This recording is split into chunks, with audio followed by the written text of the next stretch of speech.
que eu acho que é dúvida de muita gente. Eu mesmo já participei de reuniões que ficava uma discussão, e aí vamos tirar essa dúvida aqui agora, né? Qual é a diferença do PGR e do GRO? Primeiro.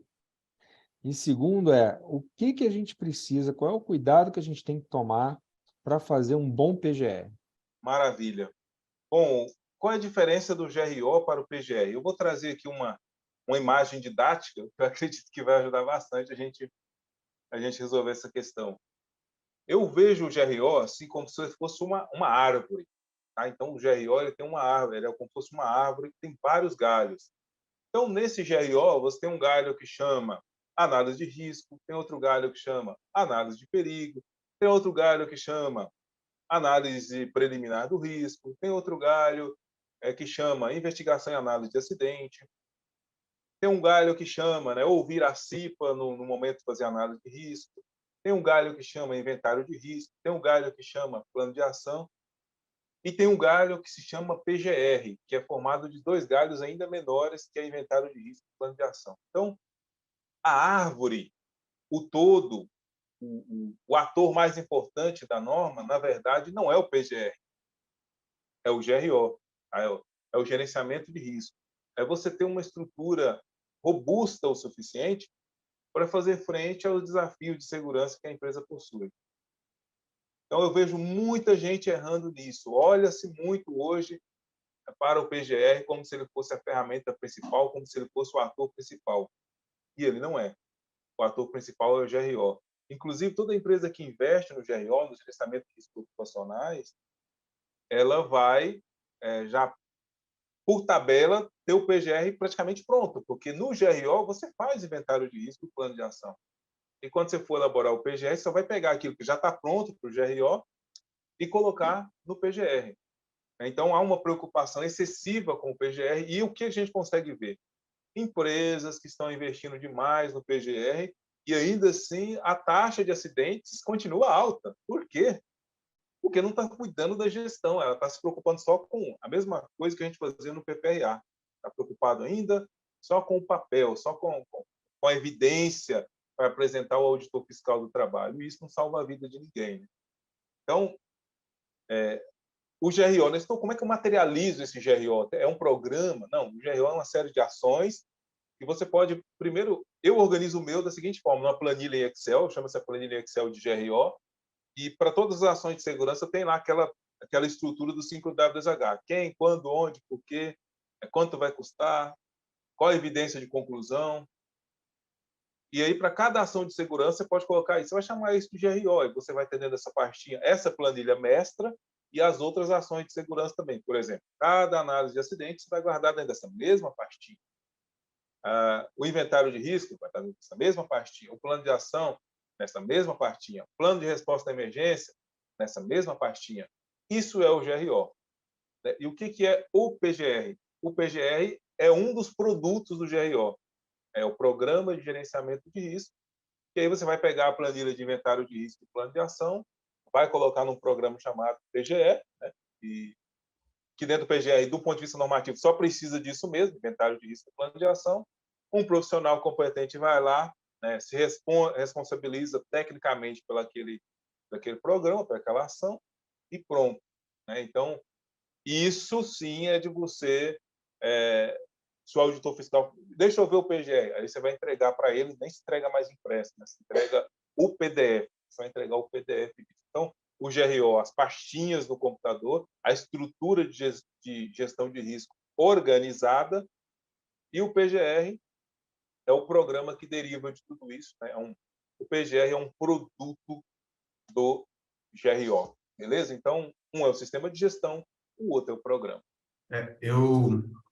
Eu lembro que quando nós fomos realizar, né, o primeiro estudo, né, veio a mudança da NR1, e nós entregaram a batata quente para nós aqui, né, da segurança do trabalho. Vocês têm que fazer uma documentação, entender essa norma aí, né, de RO, PGR, né, a norma das disposições gerais que mudou, e vocês vão ter que fazer aí a documentação a partir disso. Não tinha nenhum, como sempre, não tem nenhum modelo do governo para isso, e a gente teve que esmiuçar. Para o meu entendimento, né, Eu acho que gerenciamento de riscos ocupacionais, GRO, sempre existiu nas empresas, ou deveria ter existido, né? Porque as empresas deveriam fazer gerenciamento de riscos ocupacionais.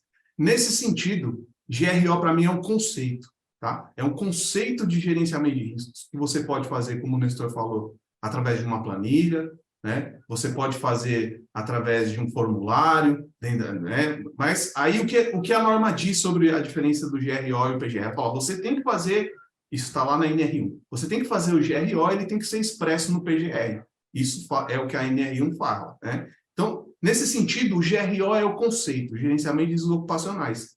E o PGR tem a ambição de tangibilizar esse gerenciamento de riscos ocupacionais através do estudo do inventário de riscos e do plano de ação, né? Ou seja, o inventário de risco eu faço o levantamento de todos os riscos ocupacionais ali, faço a tratativa dele, identifico a fonte geradora, as medidas de controle, né, dentro do inventário de riscos, e o plano de ação é, o que eu vou fazer com isso agora, com essas informações? Então, tem que ter algumas ações. Então, o plano de ação vai dizer sobre isso, não somente na minha percepção sobre os riscos ocupacionais, mas sobre a observação de outros gerenciamento de risco que pode ter na organização, como o plano de emergência, laudo de salubridade, se a empresa está fazendo laudo de salubridade, periculosidade, outras documentações que tem dentro das normas regulamentadoras. A gente tem que lembrar que a NR1, antes de ela ser gerenciamento de riscos ocupacionais e programa de gerenciamento de risco, ela é de disposições gerais, ou seja, ela é uma introdução das demais NRs, né? E eu seria mais ambicioso ainda, não me apegar apenas às normas regulamentadoras, mas às legislações previdenciárias, né? LTCAT, perfil profissiográfico, a gente pode colocar tudo isso dentro do plano de ação. Então, só para resumir, né, o que eu acho que GRO é um conceito de gerenciamento de riscos ocupacionais e o PGR tem a ambição de organizar todo esse gerenciamento de riscos ocupacionais dentro do inventário de risco e do plano de ação. Legal. Eu gostaria só de complementar isso, né? Apesar de ser um conceito, ele precisa ser um conceito palpável, no sentido de se conseguir comprovar. Então, ok, Nestor, é um conceito? Pode ser um conceito, mas tem que ser um conceito provável. O auditor fiscal pode chegar na empresa e falar, deixa eu ver o GRO da empresa, deixa eu ver como é que está a gestão. E aí, como é que a empresa vai apresentar isso? Então, é importante que a empresa tenha, nem que seja, como a gente falou, uma pastinha de computador com tudo organizado para poder apresentar ao fiscal.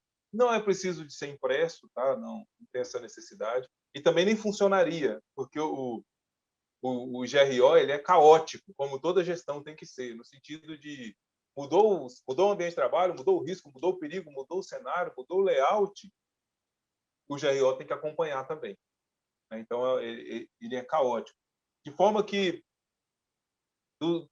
de toda a NR1, o item que eu menos gostei foi justamente esse que o Meleiro citou aí.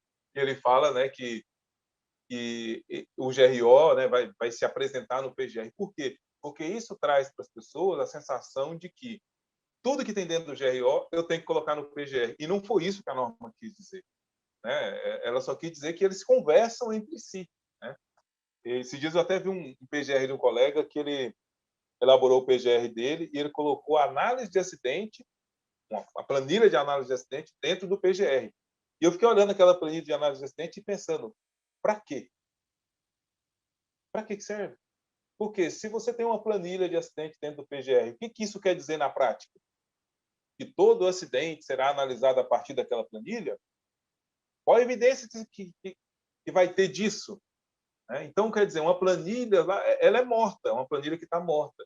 Mas quando a NR ela faz essa ligação, e tem outra pior ainda, viu, Melero? Que está lá na NR31. A NR31, no PGR-TR, ela diz que o PGR-TR tem que abordar também as questões de investigação e análise de acidente. É pior ainda, que lá foi mais direto ainda. Nestor, por que tem isso na NR31? Porque a NR31 ela nasceu antes da NR1, dessa nova versão da NR1. Então, ela não pôde se beneficiar ainda dessa estrutura de risco mais bem definida a partir da NR1.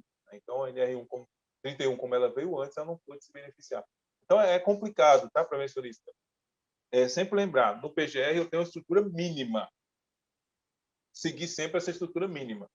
Porque, senão, vira o que a gente viu acontecer com o PPRA, né? Um monte velho de coisa. Tinha PPRA que o pessoal colocava até ordem de serviço, mapa de risco, ficha de EPI. E no que isso ajuda na prática? absolutamente nada, né? Então, eu sempre brinco nos meus cursos de GRO, PGR. O PGR tem que ser minimalista. Quanto menos informação, desde que seja aquilo que a norma está pedindo, evidentemente, isso será suficiente.